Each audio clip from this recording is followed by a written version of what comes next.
ఒక తల్లి మరియు కూతురి యొక్క వయసుల మొత్తం 50 సంవత్సరములు. 5 సంవత్సరముల క్రితం కూతురు వయసు తల్లి వయసులో 1/7 వంతు అన్నాడు. 1/7 వంతు అన్నాడు. అయినా వారి వయసులు ప్రస్తుతం ఎంత అన్నాడు. ఇక్కడ డైరెక్ట్గా రేషియో ఇవ్వలేదు, మనకు భిన్న రూపంలో ఇచ్చాడు. భిన్నం ఇచ్చినా మనకు ఏది ఇచ్చినా కూడా చేయొచ్చు మనం. సో రైట్, 5 ఎక్కడ రేషియో ఉందో అక్కడ వస్తుందని చెప్పుకున్నాం.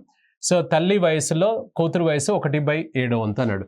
ఇక్కడ మనం మదర్ వచ్చేసి 1 తీసుకుంటే అప్పుడు డాటర్ వయసు ఎంత తీసుకుందాం, దీంట్లో ఎంత అన్నట్టు 1/7 అనమాట. ఇది క్రాస్ మల్టిప్లై చేస్తే 7:1. ఇది ఎప్పుడు తీసారు డేటా, ఇది 5 సంవత్సరాల క్రితం అనమాట. ఇది 5 ఇయర్స్ బ్యాక్, 5 ఇయర్స్ క్రితం. అంటే మనకు ప్రస్తుతం వారిద్దరి వయసుల మొత్తం 50 కదా. 50లో మనకు 5 సంవత్సరాల క్రితం వెళ్తే 40 ఉంటారు. ఎప్పుడైనా కూడా ఏం చెప్పుకున్నాం, రేషియో ఎక్కడుందో అక్కడికి ఏజ్ వస్తుంది అనమాట. ఫస్ట్ రేషియో దగ్గరికి ఏజ్ వస్తుంది. రేషియో క్రితం ఉంది కాబట్టి దీన్ని క్రితం తీసుకున్నాం. ఇప్పుడు ఎంత సార్, ఇది మొత్తం 8 భాగాలకు 40 అనమాట. అప్పుడు ఎవరు కావాలి సార్ మనకి ఇందులో, ప్రస్తుత వయసులు ఎంత అన్నాడు, ఇద్దరిది కావాలి. ఫస్ట్ ఒక భాగానికి ఎంత అని కనుక్కుందాం. క్రాస్ 40/8 కట్ చేసుకుంటే 5 వచ్చింది. 7:1లో 1కి 5 వచ్చినప్పుడు 5కు ఎంత అవుతుందంటే, 1కి 5 అంటే 7 5లు 35 వస్తుంది అనమాట.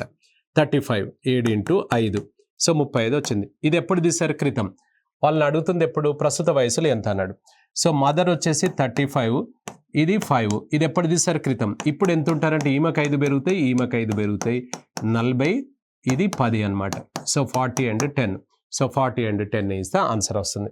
40 and 10 ఇక్కడ ఆన్సర్ పడినట్లుంది. సో 40 and 10 ఇస్తే ఆన్సర్ వస్తుంది. అవునా. సో రైట్, ఇప్పుడు ఆప్షన్స్ ఒకసారి చూడండి. ఇలా కూడిస్తాడనమాట దీన్ని. ఇందులో మన ఆన్సర్ ఏదో అనేది ఒకసారి చెక్ చేసుకుందాం. ఆన్సర్ చేసి ఇంతకుముందు ప్రశ్నకు ఆన్సర్స్ లేవు కదా, ఇవే ఆన్సర్స్ అవి. సో దీంట్లో ఒకసారి మనం గమనించినట్లయితే చూడండి ఒకసారి. ఇక్కడ 40 and 10 డైరెక్ట్గా లేదు చూసారా, ఇందులో ఈ రకంగా కూడిస్తాడు. ఏమని ఇచ్చాడు ఇక్కడ, తల్లి యొక్క వయసు కూతురు యొక్క వయసులో కూతురు యొక్క వయసుతో 4 రెట్లు అన్నాడు. కూతురు యొక్క వయసుతో 4 రెట్లు అన్నాడు. ఇక్కడ చూడండి, ఇది మదరు, ఇది డాటర్ కదా. ఈమెతో 4 టైమ్స్ ఉందా లేదా చూడండి. 40 and 10 అనేది నీ ఒరిజినల్. ఆప్షన్ ఏమంటున్నాడంటే ఇక్కడ మనకు కూతురుతోటి 4 రెట్లు అన్నాడు. కరెక్టే ఉందా లేదా, ఉన్నది. నెక్స్ట్ ఫస్ట్ చూసి నాది ఓకే అని అనొద్దు, కింది కూడా కావచ్చు, చెప్పలేం. సో నెక్స్ట్ కూతురు యొక్క వయసు తల్లి వయసులో 1/4 వంతు అన్నాడు.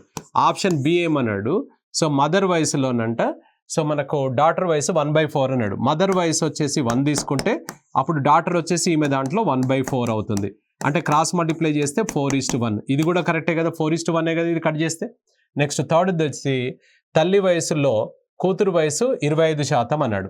సో మదర్ వయసులో డాటర్ వయసు అంటే 25% అన్నాడు. మనం భిన్నమైతేనేమో 1 తీసుకుంటాం, పర్సంటేజ్ అయితే 100 తీసుకుంటాం. అర్థమెటిక్లో 2 మోడల్స్ ఉంటాయి, ఒకటి ఫ్రాక్షన్ లేకపోతే పర్సంటేజ్. ఒకటైతే భిన్నలు అయితే 1 తీసుకోండి, పర్సంటేజ్ అయితే 100. మదర్లో ఎంత చెప్పాడు, 25% అన్నాడు. ఇది కట్ చేస్తే ఏమవుతుంది చెప్పండి, మీకు అన్ని 4:1 ఉన్నాయా లేదా చూడండి. 4:1. నీకు ఆన్సర్ కూడా ఇది పైన వచ్చింది మనకు 4:1 కాదా. కాబట్టి ఇందులో ఏనా బియా సి అంటే ఏంటిది answer, so D is the answer అనమాట.